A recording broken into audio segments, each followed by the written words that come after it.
Lolu khunisa nje uzinzo emkhandleni womasipala waseMangaung obhekene nezinkinga sekuphele izinyanga ezisihlanu kunabaphathi abasha kodwa okungaboni ngasolinye kwezombusazwe kuyaqhubeka.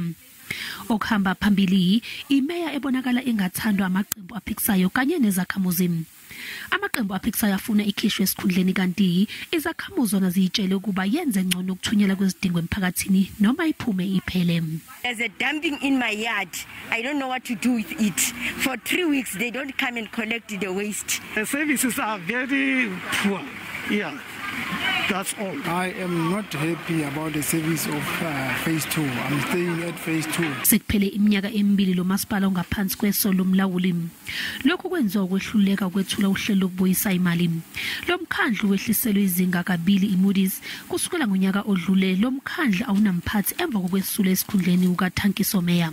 One of the things that we have done is the launch of the presidential stimuli packages on people who are doing the cleaning and so on. The executive mayor launched it.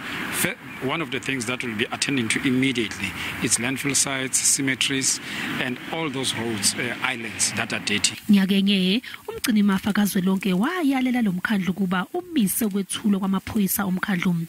Lokhu kwakwenziwa izinkinga zemali. Ikomiti eqokiwe livumile ukuthi lo mkhandlu unezinselele eziningi. It's quite clear that we working with people and the community that is divided. Councillors, political parties, all stakeholders are torn apart about actually what is the source of the problems that are afflicting this municipality. Umengameli uSiramaphosa kulindele ukuthi avakashele lo mkhandlu embizweni i-District Development Model Presidential namhlanje nakusasa.